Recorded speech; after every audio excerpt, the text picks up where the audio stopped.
consider this question. We are given this function to find dy dx. Let's differentiate this, and our answer is 6x.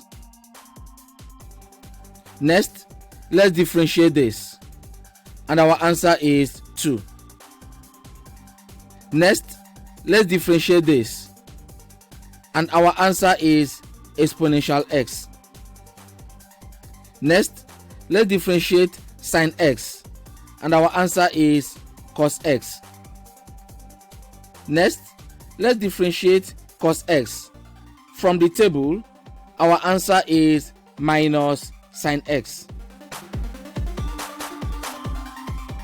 Next, let's differentiate natural log of x, and we are going to have 1 over x, and there is a minus here,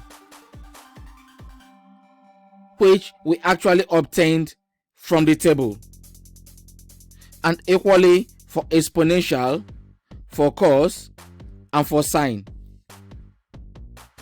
Next, let's differentiate tan theta, and our answer is 0. From the table, tan x will actually give us sec squared x.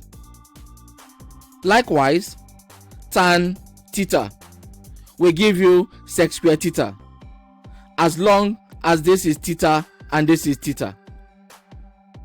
Here, this is theta and this is x. We are given tan theta to differentiate dy dx. There is no theta here, hence it does not exist. It is 0.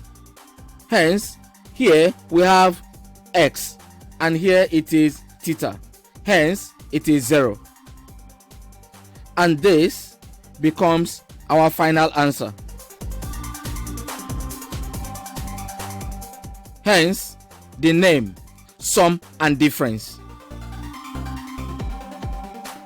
Next, complete the following sum and difference questions.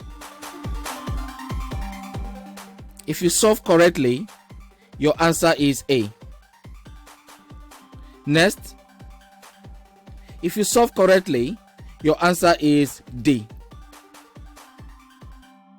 This is calculus. I will see you in the next video.